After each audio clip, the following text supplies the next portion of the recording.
Now this is a really cool spot for summer scouting, but there's a big but. You know, we have the gilly blonde here, it blends in really well.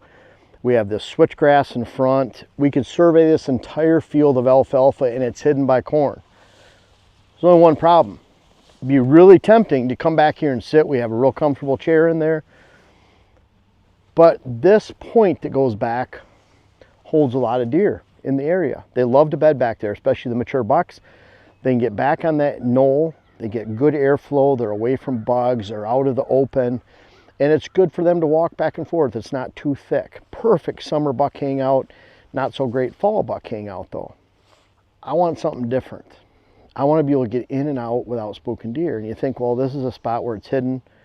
You know, maybe they come in and out over here. We can blow our scent back there. You can't get away with it. We can't blow our scent out here. But during the summer in ag land and farmland, we have a big advantage because you have all this corn planted in most locations. Corn, since the late 80s, has been my go-to for walking through, walking in, setting up some chairs on the edge of corn, and then watching the field with some good binoculars and seeing what comes out. Corn obviously is good cover, but what's really cool about corn, not only can you hide yourself in it, get a couple rows back, put a chair in there, get comfortable, something to drink, some snacks, and just sit out for the evening, but you can also blow your scent into a corn. Contrary to what a lot of people think, deer don't like to necessarily bed in corn.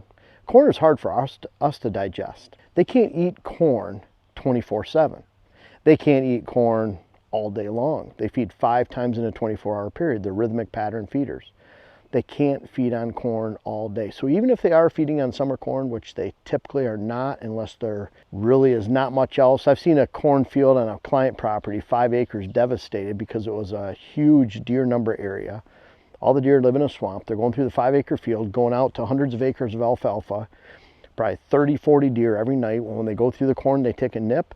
So I'm out there in end of July, and instead of knee high by 4th of July, it's actually supposed to be waist high nowadays, even chest high. But that corn was eaten down to about 3-4 inches high. It wasn't even going to make it. There's not going to be any ears. So bottom line is, what's great about corn, it's not browsed on deer in the summertime. You can hide yourself and then you can blow your scent into it. So it really helps us rethink where we can watch deer from and watch summertime. And it just so happens out here on the surrounding ag fields that we have a really good crop of corn this year that hides a lot of hidden locations. This is the perfect area to watch big bucks come out every night. But if we try to sit right here in the middle, we could get in here in the afternoon, but we couldn't get out in the evening, and we're going to blow our scent to our deer are bedded. Using the corn though, we can go all the way back in that corner and we can slip into the edge of the corn and we can specifically manage our scent by not only blowing it into the corn when we access, but also into the corn while we're sitting. So use these access routes, start to plan it. Even if you have to fly a drone over it, figure out your ag in your area. One of my favorite tactics, it's going back to actually 1987 would have been the first time in the Thumb area of Michigan where we use these tactics of going in on the corn, blowing our scent into the corn, and watching this open food source. Now, what's really interesting is beans can be really hot, especially in June. July, a little bit less attractive. August and then September, they start to turn brown.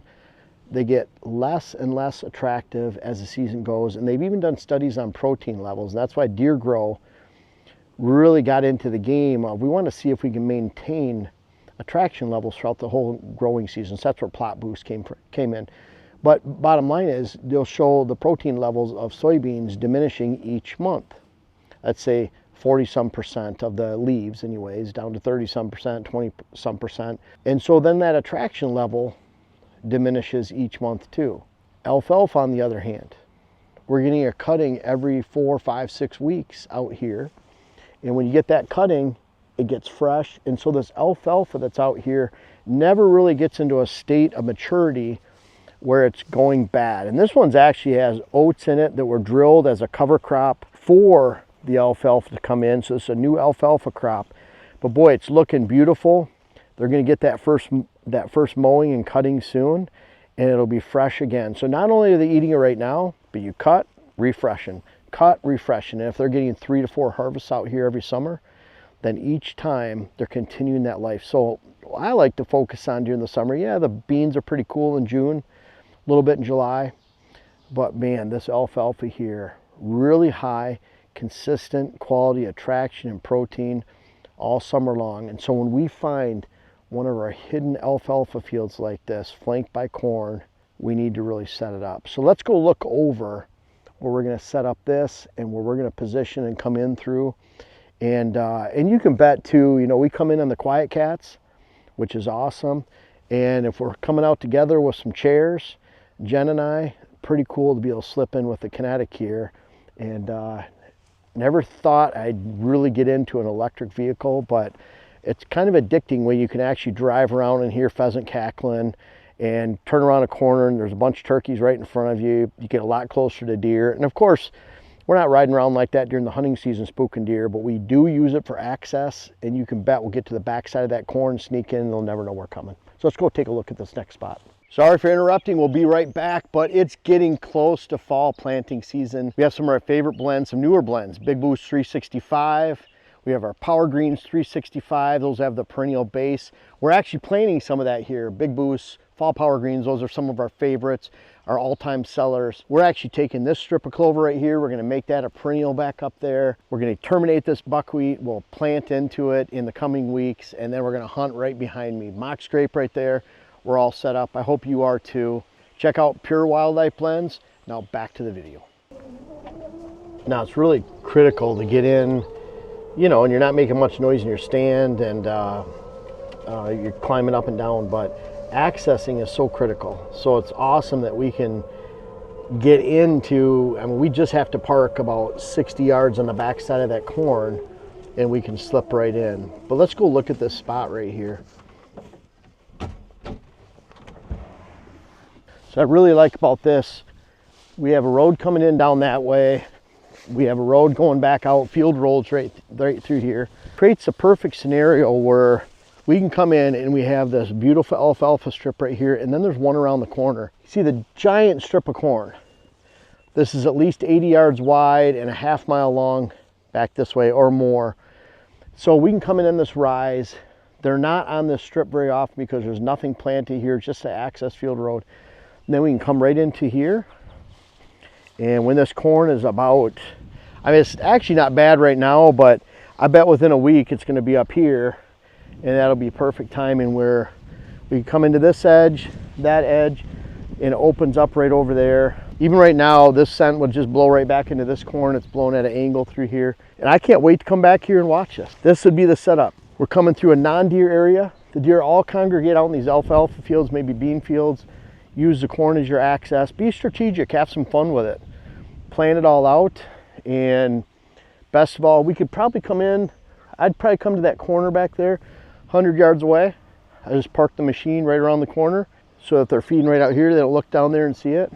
And then we'll just sneak in here, some lawn chairs, get some relaxation, get a babysitter for the kids, and really enjoy the night of watching deer, getting in and out without spooking them together, see what comes out in these fields. And I can guarantee this little hidden alfalfa field, we're over a half-mile from the road.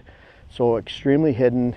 It's next to good fall bedding cover, and it's next to good summer bedding cover. That open cover during the summer, really thick fall cover. And what I like about that is that the deer we see coming out here during the summer, if they're here locked into this pattern, they typically are sticking into the fall and winter in this location because they have fall cover and winter cover right next to their summer cover, all in the same spot.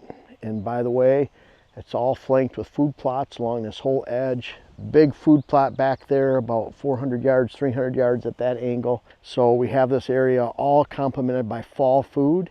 That food will be available starting end of August into September, October, November, and just complements everything that's going on. So we expect the bucks that are here, and what we see is they stick and they stay all the way through fall, and they even get more concentrated on their food sources because there's really not a lot of food out here during the fall after the corn gets picked, after the alfalfa gets frosted out, stemmy and yellow, and if there are beans around here after the beans are picked.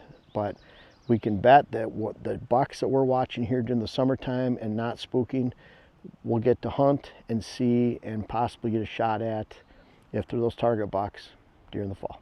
Hey everyone, thank you so much for watching the video. I appreciate you watching the videos. We have over 600 articles on whitetailhabitatsolutions.com. It's all free. And I also appreciate those of you that check out our books. I have 5 books starting from 2012. We have web classes on the site, whitetailhabitatsolutions.com. Check out Pure Wildlife Blends. I really appreciate you guys that have already purchased our seed. We've had thousands of people. We've shipped to 48 states. We have digital land management through whitetailstrategy.com. That's taking all these ideas and concepts I put in the YouTube videos and digitally transforming your land for you.